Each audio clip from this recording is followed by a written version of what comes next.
अवधूत चिंतन श्री गुरुदेव दत्त। श्री स्वामी समर्थ महाराज की जय। तेव्हा आपण विस्ताराने प्रश्नोपनिषदाचे 6 खंड वर चिंतन केलं। 6 प्रश्न आहेत आणि 6 प्रश्नावरचा प्रत्येक प्रश्नाचा आपण सविस्तर असं त्याच्यावर चिंतन केलेलं आहे। आणि हे 6 खंड संपल्यानंतर मुख्य प्रश्नोपनिषदाचा जो सगळा भाग आहे तो सगळा आपण पूर्णपणे चिंतनामध्ये घेतला आणि तो संपला। आता पुन्हा एकदा आपल्याला पुनरावलोकन करायचं आहे, सिंहावलोकन करायचं आहे आणि म्हणून आपल्याला या ठिकाणी या पूर्ण उपनिषदाचा उपसंहार करायचा आहे। उपसंहाराचं प्रयोजन हे असतं की आजपर्यंत जे चिंतन केलंय त्याची पुनरावृत्ती केल्यामुळे आपल्याला पुन्हा एकदा सर्व संकल्पना आणि त्यात दिलेला जो बोध आहे तो बोध पुन्हा एकदा आपल्या श्रवणात यावा आणि तो निश्चित त्या ठिकाणी दृढ त्याची संकल्पना आणि ते ज्ञान हे अतिशय दृढतेने अंतःकरणामध्ये स्थापन व्हावं, हा त्याचा उद्देश असल्यामुळे आपण उपसंहार नेहमी घेत असतो। तेव्हा आपण उपसंहार प्रारंभ करूया। आणि या उपसंहारामध्ये पहिल्यांदा हा उपनिषदामध्ये पूर्णपणे काय काय घेतलं याचा जो अनुक्रम आहे तो अनुक्रम आपण विषयवार आपण जर घेतला आणि विषयाची आपण सूची काय काय आहे ही विषयाची सूची आपल्याला एकदा कळाली तर आपण मुख्य विषया उपसंहाराच्या प्रवेशामध्ये जाऊ शकतो।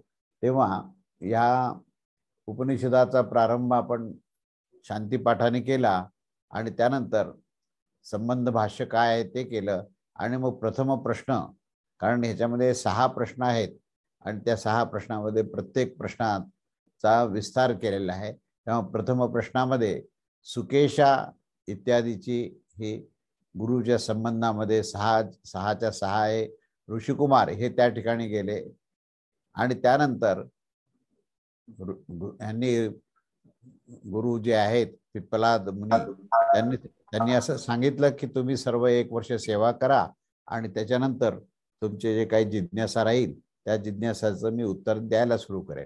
आणि मग 1 वर्षानंतर प्रथम जो आहे तो पहिला जो प्रश्न विचारला तो कबंधिनी प्रश्न विचारला आणि तो प्रश्न असा होता की प्रजा कशापासून उत्पन्न होत असते आणि त्याची उत्पत्ती ही सांगताना त्यांचे जे गुरु पिप्पलाद ऋषींनी सांगितलं की रई आणि प्राण, रई आणि प्राणाची संकल्पना सांगितली आणि रई आणि प्राणापासून उत्पत्ती होते आणि ही रई आणि प्राणच जे आहे ते प्राण आदित्यामध्ये आणि चंद्रमामध्ये रई अशी ही आदित्य आणि चंद्रमामध्ये प्राण आणि रई दृष्टी कशी असू शकते याचं स्पष्टीकरण दिलं।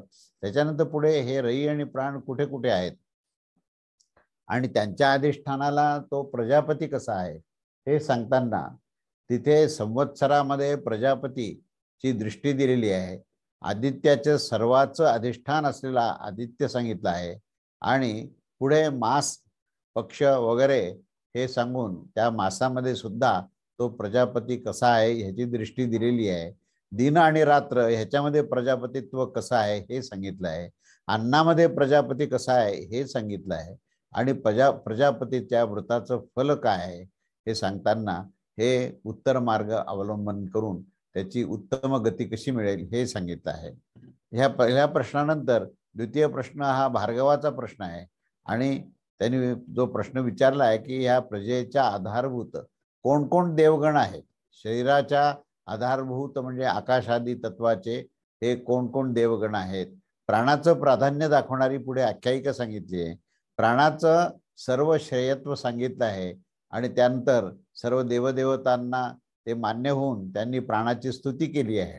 पुढे कौसल्यांनी प्रश्न विचारला की प्राणाची उत्पत्ती कशी झाली, त्याची स्थिती आणि लय कसा आहे इत्यादी प्रकारचा तो कसा होत असतो या प्राणाच्या संदर्भामध्ये ह्या ठिकाणी कौसल्यांनी प्रश्न विचारला आणि पिप्पलाद मुनीने त्याचं उत्तर देताना प्राणाची उत्पत्ती कशी होते, प्राणाचं इंद्रियामध्ये अधिष्ठत्व कसं असतं, पंचप्राणाची स्थिती कशी असते, लिंग देहाची स्थिती कशी असते आणि प्राणोत्क्रमणाचे प्रकार काय काय असतात हे सांगून बाह्य प्राणादीचे निरूपण केले।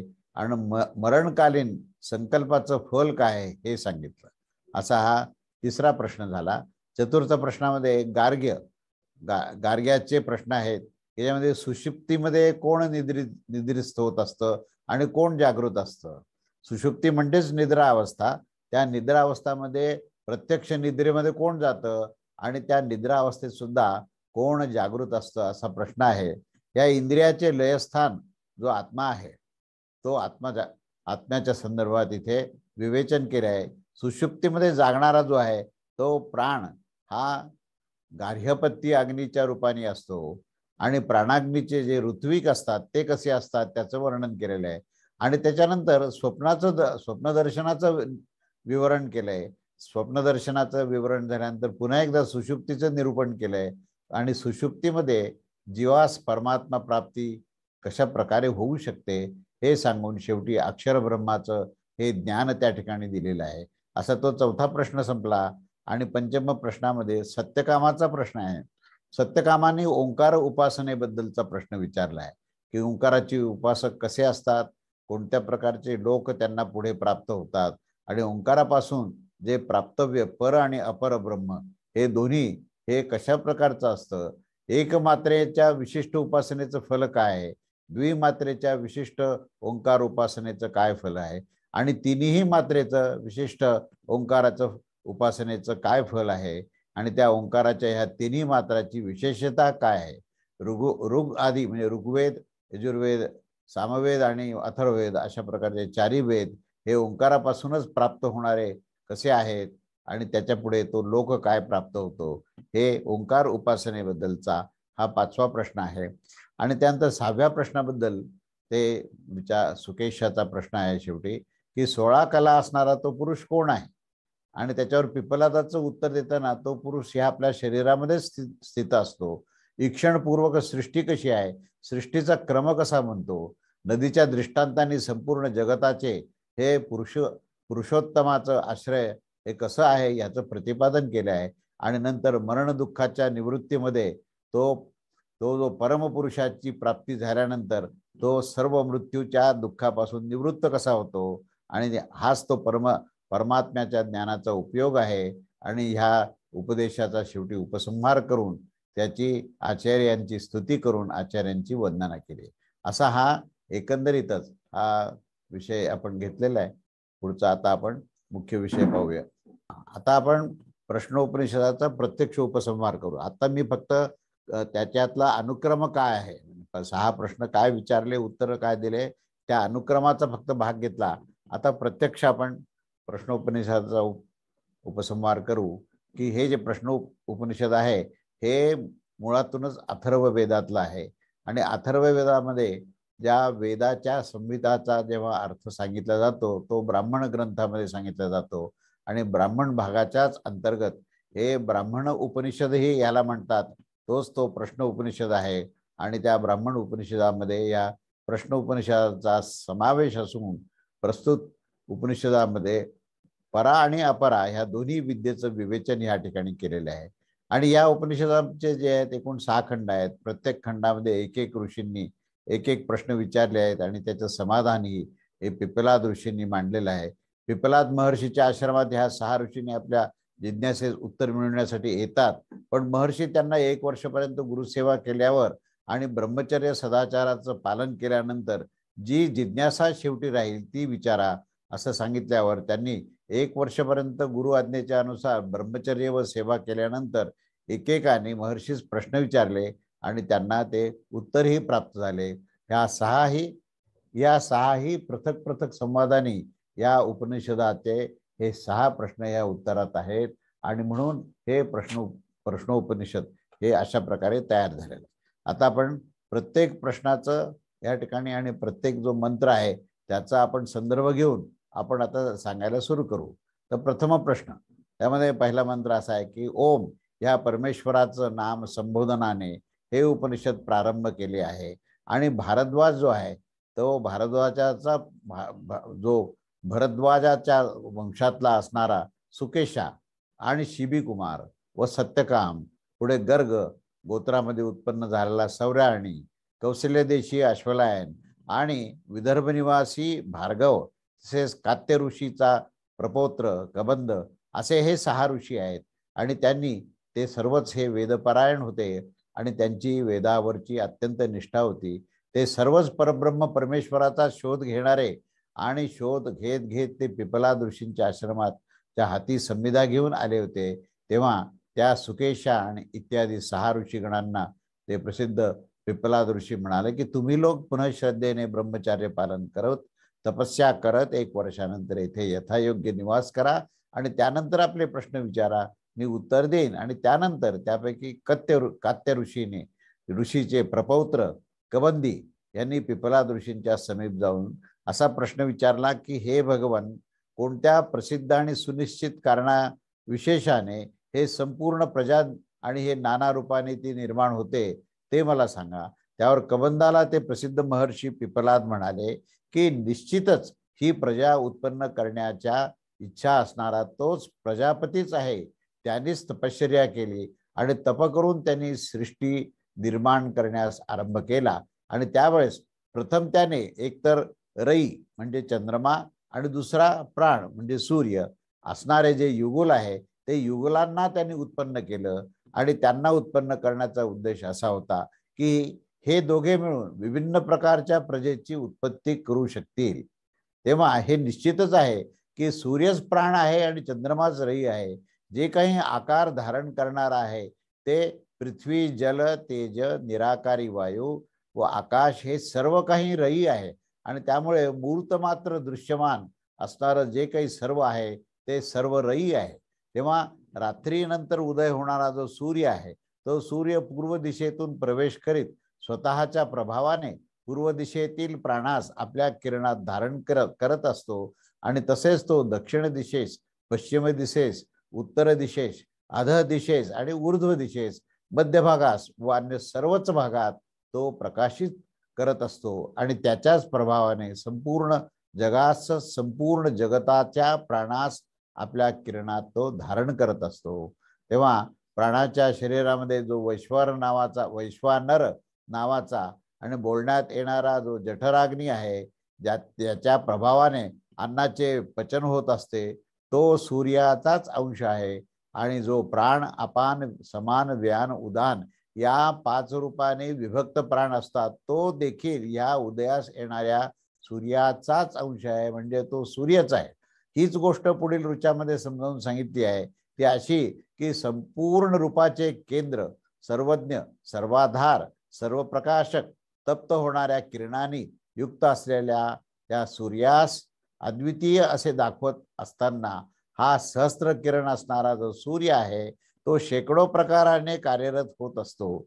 संपूर्ण जीवांचा प्राण, जीवनदाता हा त्याचाच उदय झालेला असतो. अशा प्रकारे इथेपर्यंत कात्यायन कबंदीच्या प्रश्नानुसार संक्षेपात असे दाखविले आहे की त्या सर्व शक्तिमान परब्रह्म परमेश्वरापासूनच व त्याच्याच संकल्पनेनुसार प्राण आणि रई यांच्या संयोगाने या संपूर्ण ब्रह्मांडाची उत्पत्ती होत असते. आता त्या प्राणशक्ती आणि रई शक्ती या संबंधित परमेश्वराच्या उपासनेचा प्रकार आणि त्याचे फल दाखविण्यासाठी आता दुसरे प्रकरण आरंभ करत आहोत. तेव्हा इथे त्याच्याबद्दल प्रजापतीबद्दल सांगताना म्हटलं आहे की 1 वर्ष म्हणजे ज्याला संवत्सर म्हणतो तो ते संवत्सर हेच प्रजापती आहे. आणि त्याचे 2 भाग म्हणजे 6-6 महिने असे 2 भाग आहेत, एक दक्षिण आणि दुसरा उत्तर. तेथे मनुष्यामध्ये जे लोक निश्चयपूर्वक केवळ इष्ट व पूर्त कामनाच करण्यास योग्य कर्म करून सकाम भावनेने त्यांची उपासना करत असतात, त्यांच्याच अनुष्ठानामध्ये सातत्याने लागून राहतात, ते चंद्रलोकास देखील जिंकत असतात आणि तेथून परत येत असतात. या कारणाने संतान म्हणजे अपत्य संबंधी कामना करणारे ऋषीगण सुद्धा त्या दक्षिण मार्गास प्राप्त होत असतात. तेव्हा निसंदेह हीच ती रई आहे की जे पितृयान नामाचा मार्ग आहे. परंतु जो तपश्चर्या करत असताना ब्रह्मचर्यपूर्वक श्रद्धेने युक्त होऊन आत्मविद्येच्या द्वारे सूर्यरूप परमात्म्यास शोधून आपले जीवन सार्थक करत असतात, ते उत्तरायण मार्गाने सूर्यलोकास जिंकून प्राप्त होत असतात. आणि हा सूर्यच त्या प्राणाचं केंद्र आहे. तेव्हा हे अमृत, अविनाशी आणि निर्भय पद असं आहे. आणि हीच ती परमगती आहे, येथूनच पुन्हा परत येत नाहीत. अशा प्रकारे हा पुनरावृत्ती निवारक असा आहे या सिद्धांतास त्यांनी स्पष्ट करणारा हा पुढील श्लोक सांगितला आहे. तो त्या पुढील श्लोकात ते असं म्हणतात की कित्येक लोक या सूर्यास 5 पाय असणारा, सर्वांचा पिता, 12 आकृती असणारा, जलाचा उत्पादक आणि स्वर्गलोकापेक्षाही वरील स्थानावर स्थित असणारा असा तो दाखविला आहे. व अन्य दुसरे लोक विशुद्ध 7 चाके असणारा आणि अरी असणाऱ्या त्या रथामध्ये तो बसलेला आहे. तसेच सर्वांस यथायोग्यपणे तो जाणणारा आहे असेही दाखविलेले आहे. तेव्हा महिना प्रजापती आहे, कृष्ण पक्षच रई आहे आणि शुक्ल पक्षच प्राण आहे. त्यामुळे हा कल्याणकारी ऋषीगण जे आहेत ते शुक्ल पक्षात निष्काम भावात यज्ञादी कर्तव्य कर्म करत असतात. दुसरे जे सांसारिक भोगाची कामना करतात ते दुसरे कृष्ण पक्षात सकाम भावनाने यज्ञादी शुभकर्माचे अनुष्ठान करत असतात. दिवस आणि रात्रीचा जो जोडा आहे तोच प्रजापती आहे आणि त्यात दिवसच प्राण आहे आणि रात्री ही रई आहे. त्यामुळे जो दिवस स्त्री सहवास करतो तो आपल्या प्राणास क्षीण करत असतो आणि जे मानव हे रात्री स्त्री सहवास करतात ते मात्र आपल्या ब्रह्मचर्याचे पालन करत असतात, असं या प्राण आणि रईचा संदर्भ घेऊन विधान केलेलं आहे.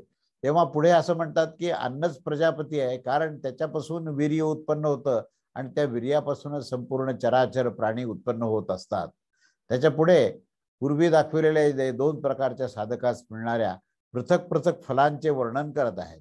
जो कोणी निश्चयपूर्वक त्या प्रजापतीच्या व्रताचे अनुष्ठान करत असतो ते त्या जोडीस उत्पन्न करतात आणि ज्यांच्यात तप आणि ब्रह्मचर्य आहे, ज्यांच्यात सत्य प्रतिष्ठित आहे, त्यांनाच पुढे ब्रह्मलोक प्राप्त होत असतो. ज्यांच्यामध्ये कुटिलतेचा लवलेश नसतो, जो स्वप्नात देखील मिथ्या भाषण करत नसतो आणि असत्यमय आचरणापासून सदैव दूर राहत असतो, ज्यांच्यामध्ये रागद्वेष आदी विकारांचा सर्वथा अभाव असतो, जो सर्व प्रकारचे छल कपटापासून अलिप्त असतो, त्यांनाच ते विशुद्ध विकाररहित ब्रह्मलोक मिळत असतो. परंतु जो ह्याच्या विपरीत लक्षणाने युक्त असतो त्यांना ब्रह्मलोक मिळत नाही. अशा प्रकारे परलोक कसा मिळतो असं हे वर्णन सर्व जे आहे या प्रथम प्रश्नात सांगितलेलं आहे. हा पहिला प्रश्न झाला. त्यानंतर आता आपण द्वितीय प्रश्नाकडे वळूया. द्वितीय प्रश्नामध्ये पहिल्या मंत्रात असं सांगितलं आहे की त्यानंतर हा प्रसिद्ध महात्मा पिप्पलाद ऋषीस वैदर्भीय देशातील भार्गवा ह्याने प्रश्न विचारला की हे भगवान, एकूण किती देवता प्रजेस धारण करतात, त्यामधील कोणते कोणते यास प्रकाशित करतात व त्यानंतर हेही सांगा की ह्यामध्ये सर्वश्रेष्ठ असा कोण आहे, हा माझा प्रश्न आहे. तेव्हा त्या प्रसिद्ध महर्षी पिप्पलादने भार्गवास सांगितले की निश्चयच ते प्रसिद्ध देवता म्हणजे आकाश ही देवता आहे आणि वायू, अग्नी, जल, पृथ्वी, त्याचबरोबर वाणी आणि नेत्र आणि श्रोत्र असे हे सर्व मनामध्ये असणारे अंतःकरणयुक्त देखील ते सर्व देवदेवताच आहेत. तेव्हा ते सर्वच आपल्या शक्ती प्रगट करून अभिमानपूर्वक सांगू लागले, आम्ही ह्या शरीरास आश्रय देऊन धारण केलेला आहे. त्यामध्ये सर्वश्रेष्ठ प्राण असं म्हणाला की तुम्ही लोक मोहामध्ये पडू नका, मी ह्या स्वरूपास 5 विभागात विभक्त करून या शरीरात आश्रय देऊन धारण करतो. असे ऐकून देखील त्या सर्व देवतांचा प्राणावर विश्वास बसला नाही.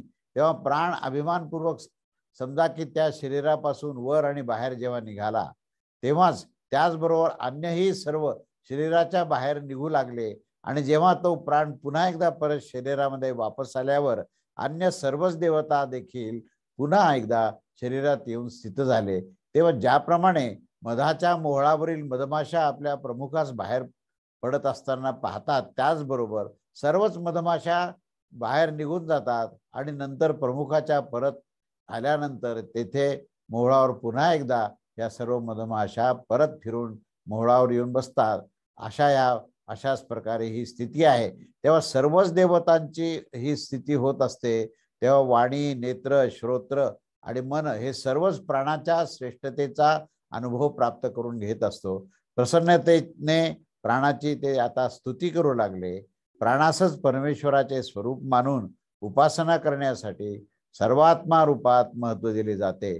तेव्हा या देवदेवतांनी त्या प्राणाचं श्रेष्ठत्व हे मान्य केलं आणि मान्य करून ते त्यांची ही स्तुती करायला लागले. आणि त्या स्तुतीत ते म्हणतात की हा प्राण जो आहे तो अग्निरूपात तप्त होतो, हाच सूर्य आहे, हाच मेघ आहे, हाच इंद्र आहे, हाच वायू आहे, हाच प्राणरूप देव आहे, हाच पृथ्वी तथा रई आहे, आणि जे काही सत आणि असत आहे ते सुद्धा अमृतमय म्हटलं पाहिजे की ते सुद्धा त्यामध्ये सुद्धा केवळ प्राणतत्वाचंच अधिष्ठान आहे. रथाच्या चक्रातील केंद्रबिंदूवर लागलेले आरीप्रमाणे ऋग्वेदाच्या संपूर्ण ऋचा, यजुर्वेदाचे संपूर्ण मंत्र आणि सामवेदाचे गानयुक्त मंत्र, तसेच यज्ञ आणि यज्ञ करणारे ब्राह्मण, क्षत्रिय आदी अधिकारी वर्ग हे सर्वच्या सर्व या प्राणामध्येच प्रतिष्ठित आहेत. तेव्हा अशा प्रकारे या प्राणाचं महत्त्व सांगून आणि त्याची स्तुती केली जात होती. आणि त्या स्तुतीमध्ये म्हणतात की हे प्राण, तूच प्रजापती आहेस, तूच गर्भात विचरण करतोस आणि तूच माता पित्याचा अनुरूप होऊन जन्म घेत असतोस. निश्चितच हे सर्व जीव तुलाच भेट समर्पण करत असतात आणि तू अपानादी अन्य प्राणांच्या बरोबर स्थित होत असतोस. हे प्राण, तू देवताकरिता उत्तम अग्नी आहेस, पितरांसाठी पहिली स्वधा आहेस, अथर्वा, अंगिरस आदी ऋषींच्या द्वारे असा जे काही आचरण केलेले सत्य आहे तेही तूच आहेस. हे प्राण, तू सर्व प्रकारचं तेजयुक्त शक्तीने संपन्न असलेला इंद्र आहेस, तूच प्रलयकाला ते सर्वांचा संहार करणारा रुद्र आहेस आणि तूच सर्वांचे यथायोग्य रक्षण करणारा आहेस. तूच अंतरिक्षामध्ये पृथ्वी आणि स्वर्गाच्या मधोमध विचरण करणारा जो वायू आहे तो तूच आहेस आणि तूच अग्नी, चंद्र, तारे आणि समस्त ज्योतिर्गणाचा स्वामी सूर्य देखील तूच आहे. तेव्हा हे प्राण, तू यथायोग्य वर्षा करत असतोस, त्यावेळेस तुझी ही संपूर्ण प्रजा येथे अन्न उत्पन्न होणार असते असे समजून आनंदमय होत असतात. हे प्राण, तू संस्कार रहित होऊन देखील एकमात्र सर्वश्रेष्ठ ऋषी आहेस आणि आम्ही लोक सुद्धा तुझ्यासाठी भोजनास देणार आहोत आणि तू भोगता खाणारा आहेस. समस्त जगताचा तू श्रेष्ठ स्वामी आहेस आणि हे आकाशात विचरण करणारा वायुदेव देखील तूच असून तूच आमचा पिता आहेस. हे प्राण, जे तुझे स्वरूप वाणीमध्ये स्थित असते, जे श्रोत्रामध्ये स्थित असते, जे चक्षुमध्ये स्थित असते, जे मनामध्ये व्याप्त आहेत, त्यास कल्याणमय तुम्ही बनवा आणि तुमचे उत्क्रमण करू नका. हे प्रत्यक्ष दिसणारे जगत आणि हे काही स्वर्गलोकामध्ये स्थित आहेत ते सर्वच्या सर्व प्राणाच्याच अधीन आहेत. ज्याप्रमाणे माता आपल्या पुत्राचे रक्षण करत असते, अगदी त्याच प्रकारे तू देखील आमचे रक्षण करावे, तसेच आम्हास दिव्य कांती आणि बुद्धी प्रदान करावी. अशा प्रकारे हा दुसरा जो प्रश्न आहे तो इथे समाप्त होतो. आता तिसरा प्रश्न आपण पाहूया. तिसऱ्या प्रश्नामध्ये काय म्हणतात ते बघा. या मंत्रामध्ये अश्वलायन मुनीने महर्षी पिप्पलादांना एकूण 6 प्रश्न विचारले. प्रत्येक विचारलेल्या प्रश्नाकडे तुम्ही एकाग्र चित्ताने पहिल्यांदा श्रवण करा आणि त्या प्रत्येक प्रश्नाचं हे उत्तर कसं कसं दिलेलं आहे त्याचं आपण चिंतन करू. पहिला प्रश्न असा आहे की ज्या प्राणाची महिमा तुम्ही आता विवेचनात वर्णन केली आहे तो प्राण कशापासून उत्पन्न होतो. दुसरा प्रश्न असा आहे की तो प्राण मनुष्याच्या शरीरामध्ये कसा प्रवेश करतो. तिसरा प्रश्न, प्राण स्वतःस विभाजित करून कशा प्रकारे स्थित होतो. चौथा प्रश्न, तो प्राण एका शरीरात सोडून दुसऱ्या शरीरामध्ये जात असताना पहिल्या शरीराच्या बाहेर कशा प्रकारे बाहेर निघून जात असतो. या बाह्य पंचमहाभूतात्मक जगतास कशा प्रकारे हा प्राण धारण करत असतो. 6वा प्रश्न, मन आणि इंद्रिय इत्यादी आध्यात्मिक आंतरिक जगतास तो प्राण कशा प्रकारे धारण करत असतो. असे हे संपूर्ण प्रश्न हे पूर्व प्राणाच्या विवेचनावरून निर्माण झालेले आहेत. म्हणजे इथे अश्वलायन ऋषींनी हे अतिशय गांभीर्याने एकाग्र चित्ताने ते ऐकलं. प्राणाचं वर्णन सविस्तर केलेलं जे आहे ते ऐकलं आणि ऐकल्यानंतर त्याच्या मनामध्ये अनेक प्रकारच्या जिज्ञासा निर्माण झाल्या आणि या जिज्ञासेमुळेच हे 6 प्रश्न जे आहेत ते अश्वलायन ऋषींनी विचारायला सुरुवात केली. तेव्हा त्या अश्वलायन ऋषीस त्या प्रसिद्ध अशा महर्षी पिप्पलादाने पुढे त्याचं उत्तर देण्यापूर्वी ते असं बोलायला लागले की हे अश्वलायन, तू तर मोठा कठीण असा प्रश्न मला विचारला आहेस, परंतु मला हे निश्चित माहिती आहे की तू वेदास यथायोग्यपणे जाणणार आहेस, तेव्हा मी तुझ्या प्रश्नाचे निश्चितच उत्तर देतो. म्हणजे ह्या ठिकाणी पिप्पलाद ऋषींची कुठेतरी परीक्षा घेण्याकरता हा प्रश्न विचारला नाहीये, तर जिज्ञासेतूनच विचारला आहे. आणि विचारताना सुद्धा भूमिका ही वेदामध्ये श्रद्धा आहे, वेदाचं अध्ययन झालेलं आहे, वेदांचं आकलन झालेलं आहे. हे या सगळ्या पार्श्वभूमी म्हणजे एवढ्या सगळ्या पूर्व तयारीने जिज्ञासा निर्माण झाली आहे आणि म्हणून त्या जिज्ञासेतून तो प्रश्न विचारला आहे. हे महर्षी पिप्पलादांना यथायोग्यपणे लक्षात आलं आणि म्हणून त्यांनी त्याची स्तुती केली आणि कुठल्याच प्रकारची शंका त्यांच्या मनात आली नाही की आपण वेदाचा पुष्कळ अभ्यास केला, ह्या पिप्पलाद ऋषींना याच्यातलं काय ज्ञान झाले हे आपण विचारलं पाहिजे, अशा प्रकारची भूमिका अजिबात नव्हती. तर त्या ठिकाणी महर्षी पिप्पलादांना अश्वलायननी प्रश्न विचारताना आपल्या अंतःकरणामध्ये जी स्वाभाविक सहजतेने जी जिज्ञासा निर्माण होते, ती जिज्ञासा विचारून त्याचं समाधान प्राप्त करण्याची इच्छा त्या ठिकाणी होती. कुठल्याच प्रकारे त्या ठिकाणी गुरुची परीक्षा नव्हती. हे सर्वच्या सर्व महर्षी पिप्पलादांनी हे ओळखलं आणि ते म्हणाले की तू खरोखरच मला कठीण प्रश्न विचारलायस, ही गोष्ट खरी आहे आणि तू वेदाचाही अभ्यास केलायस हेही निश्चित आहे, पण या सर्व अभ्यासातून आणि आता जे काही मी प्राणाचं विवेचन केलं, या सर्व विवेचनातून तुला अंतःकरणात ज्या जिज्ञासा निर्माण झाल्या त्या अत्यंत सहज आणि स्वाभाविक आहेत आणि त्या स्वाभाविक जिज्ञासांचं उत्तर प्राप्त करण्याकरता तू मला प्रश्न विचारलेला आहेस. तेव्हा माझं आता कर्तव्य आहे की मी ह्याचं समाधान परिपूर्णपणे करावं. आणि मग हा पिप्पलाद ऋषींनी हे सर्व सांगून पुढे आता त्याचं उत्तर द्यायला या ठिकाणी सुरुवात केलेली आहे.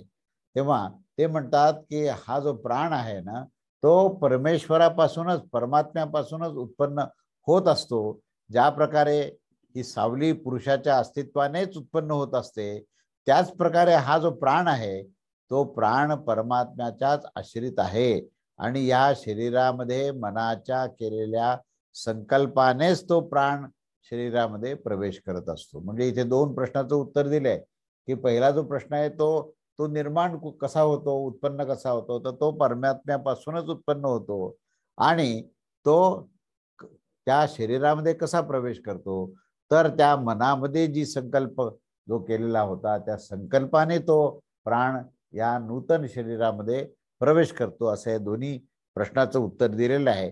तेव्हा या ठिकाणी परमेश्वरापासून तो प्राण निर्माण होतो हे सांगत असताना परमेश्वराचं जे स्वरूप आहे तेच स्वरूप प्राणाचं आहे हे लक्षात घ्या. कारण तो आपल्यासारखेच त्यांनी प्रतिकृती निर्माण केली आहे. परमेश्वराचे मुख्य स्वरूप काय आहे हे आपण पुष्कळ प्रवचनामध्ये पाहिलं की ते सच्चिदानंद तत्व आहे. ते सत्तत्व, चित्तत्व आणि आनंद तत्व या तिन्हीने भरलेलं आहे. सत म्हणजे ज्याची सत्ता आहे, सर्वव्याप्ती आहे. चित म्हणजे जो चैतन्ययुक्त, ज्ञानयुक्त होऊन ज्ञानाच्या अधिष्ठानावर ज्याचं आचरण आहे आणि आनंद म्हणजे ज्याची अंतःकरणाची स्थिती सदैव तृप्त आहे, परिपूर्ण आहे आणि आनंदमय आहे. जो आनंद निर्भेळ निष्काम असतो, तो कुठल्याही प्राकृतिक वस्तूवर अवलंबून नाही, असा तो आनंद आहे. तेव्हा हे परमेश्वराचे जे सच्चिदानंद लक्षण आहे ते या प्राणांनी बरोबर घेऊन परमेश्वरापासूनच तो त्याचा उत्पन्न झाला आणि संबंध ब्रह्मांडात तो परमेश्वराप्रमाणेच व्याप्त झाला. म्हणूनच प्रत्येक पदार्थामध्ये जे चैतन्य दिसतं आपल्याला ते चैतन्य केवळ प्राणतत्वामुळे आहे. प्रत्येक प्राणीमात्रामध्ये, जीवमात्रामध्ये जे चैतन्य दिसतं ते प्राणाच्याच कारणाने आहे.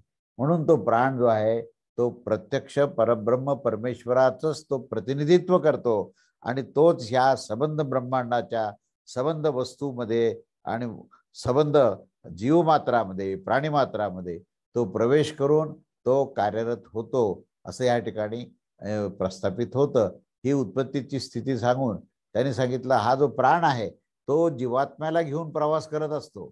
तेव्हा आधीच्या जन्मामध्ये मनामध्ये जे काही संकल्प होते, जे काही कामना होत्या आणि त्या कामनेला काय आहेत ह्याचं पूर्णपणे आकलन करून हा प्राण जो आहे तो जीवात्म्याला त्याची इच्छा, त्या जीवात्म्याची इच्छा परिपूर्ण करण्याकरता त्या जीवात्म्याला आपल्याबरोबर घेऊन ज्या प्रकारची इच्छा आहे त्या प्रकारचाच लोक त्याला प्रदान करण्यासाठी तो प्राण जो आहे तो जीवात्म्याला घेऊन पुढे प्रवास त्याचा प्रारंभ होतो आणि तो पुढे जोपर्यंत कुठे प्रस्थापित होतय किंवा जोपर्यंत परब्रह्म परमेश्वराच्या इच्छेच्या अनुसार सगळ्या स्थिती होत नाही तोपर्यंत तो प्राण जो आहे तो प्रवास करत करत तो अशा शरीराला प्राप्त करतो की ज्या शरीरामध्ये याच्या संकल्पनेप्रमाणे याच्या इच्छेप्रमाणे तृप्ती होईल, ही इच्छा तिथे परिपूर्ण होईल असं शरीर तो प्राप्त करून त्या ठिकाणी प्राणाचं कार्य हे नूतन शरीरामध्ये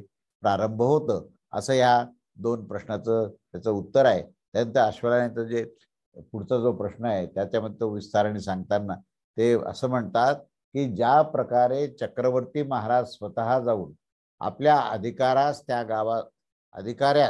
जाऊन त्या गावात सांगतात की तुम्ही सर्व अधिकारी येथे या ग्रामात राहा असे सांगून विविध अधिकाऱ्यांना वेगवेगळ्या ठिकाणी ते नियुक्त करतात.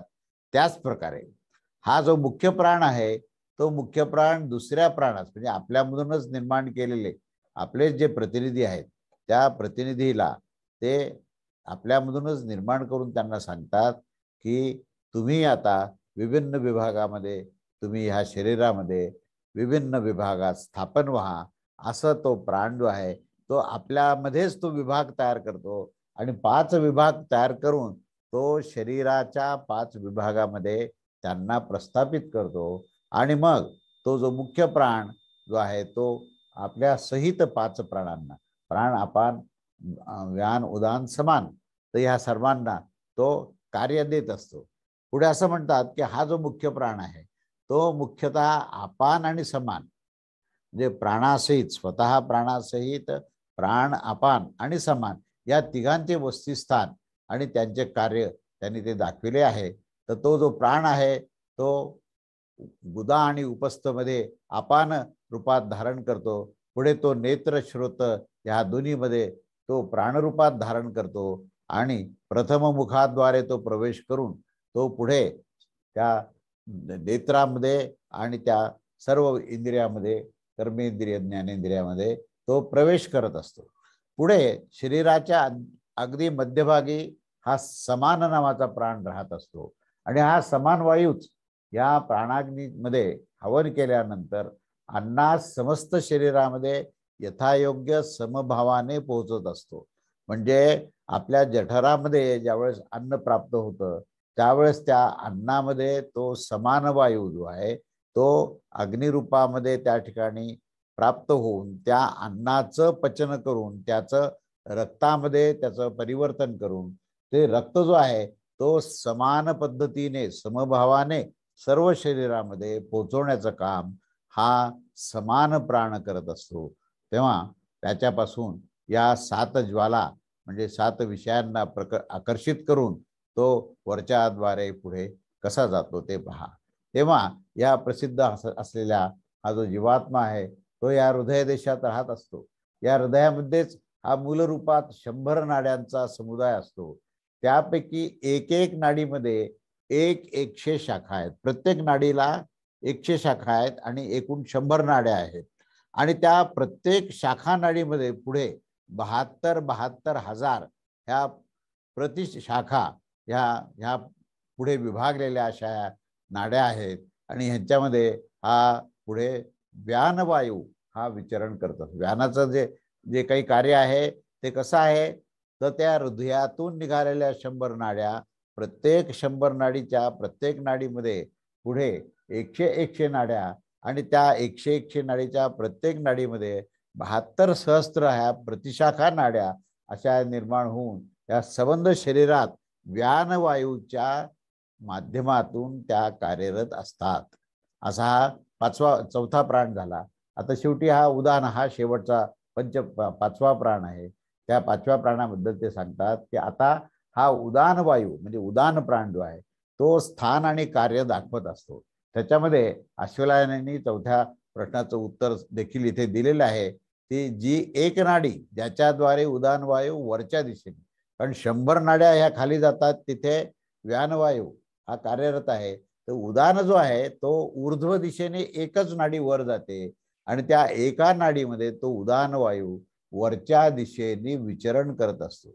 आता ह्या ठिकाणी पुण्यकर्म करणारा जो मनुष्य आहे तो पुण्यलोकामध्ये उदान वायूच्या मदतीने जातो. ज्यावेळेस माणूस देहत्याग करतो तेव्हा हा उदान वायू कार्यरत असतो आणि हा उदान वायू त्या जीवाला हा ज्या उत्तम लोकामध्ये घेऊन जायचं कार्य जे आहे तो हा उदान वायू करत असतो. म्हणून जो पुण्यवान मनुष्य आहे त्याला पुण्यलोकात घेऊन जात असतो, परंतु ज्यांनी पापकर्म केलेलं आहे त्याला मात्र तो पापयोनीत घेऊन जात असतो.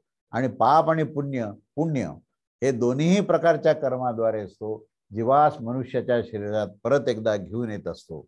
अशा प्रकारे हे त्यांनी प्राणाची सर्व प्रकारचे विभाग काय आहेत, त्यांचं कार्य काय आहे याच्याबद्दल त्यांनी सविस्तर इथे सांगितलं आहे.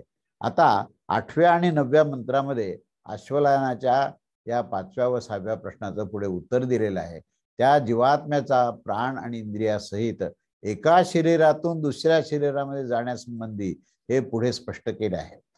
तेव्हा ते पुढे सांगतात की हे निश्चितच आहे की सूर्य हे हा बाह्य प्राण आहे आणि नेत्रासंबंधी प्राणावर अनुग्रह तो करत असतो, तो उदय होत असतो, जो की अपान वायूच्या शक्तीने युक्त देवता आहेत. तो या मनुष्याच्या अपान वायूस स्थिर करत असतो. पृथ्वी आणि स्वर्गाच्या मध्ये जो आकाशरूपी अंतरिक्ष आहे तो समान आहे आणि शरीरातील सर्व भागात विचरण करणारा जो आहे तो व्यानवायू आहे. तेव्हा प्रसिद्ध असणारे जे तेजोमय उष्ण असणारे जे उदान वायू आहेत ते या कारणानेच ह्या शरीरास तेज किंवा उष्मा देऊन ते शांत करत असतात. पण तो जीवात्मा ज्यावेळेस मनामध्ये विलीन झालेल्या सर्व इंद्रियाच्या बरोबर राहून पुन्हा एकदा पुनर्जन्मास तो प्राप्त होत असतो, तो या उदान वायूनेच होत असतो. तेव्हा उदान वायू त्या शरीराला एक प्रकारची उष्मा देतात. म्हणून जिवंत चैतन्यमय माणसाच्या शरीराला एक उष्मा असते आणि जेव्हा तो उदान वायू बाहेर जातो त्यावेळेस ते मृत शरीराला ती उष्मा नसते असं आपण पाहतो. तेव्हा हा जीवात्मा आता पुढे सांगितलंय की ज्या संकल्पाने तो युक्त होतो त्या संकल्पाबरोबरच मुख्यतः प्राणामध्ये स्थित होऊन जात असतो. म्हणजे जीवात्मा जो आहे तो संकल्प करतो, ज्या संकल्पाने तो युक्त होतो त्या संकल्पाला परिपूर्ण करण्यासाठी त्या जीवात्म्याला तो उदान प्राण जो आहे तो उदान प्राण हा आवश्यक त्या ठिकाणी त्याला तो ती सगळी संकल्पना तो संकल्प जो केलेला आहे ती सगळी संकल्प परिपूर्ण करण्याचं कार्य ह्या उदान प्राण करत असतो आणि तो त्या जीवात्म्याला यथायोग्य लोकामध्ये घेऊन त्याच्या त्या इच्छा ज्या आहेत त्या परिपूर्ण करण्याचं कार्य करत असतो. तेव्हा प्राणामध्ये स्थित होऊन जात असतो. मुख्य प्राण जो आहे हा तेज म्हणजेच उदान सहित युक्त असतो. तो प्राण मन व इंद्रियास युक्त असतो. तेथील असणाऱ्या जीवात्म्याच्या त्या सर्व संकल्पनेनुसार भिन्न भिन्न लोक आणि देहामध्ये तो घेऊन जात असतो. तेव्हा जो कोणी विद्वान मनुष्य अशा प्रकारे ह्या सर्व प्राणाच्या कार्यास हा आणि त्याच्या रहस्यास संपूर्णपणे जाणत असतो त्याला त्याची संतान परंपरा कधीही नष्ट होत नाही आणि तो अमर होऊन जातो. या विषयाचे हे विवेचन पुढील श्लोकात सांगितलं आहे.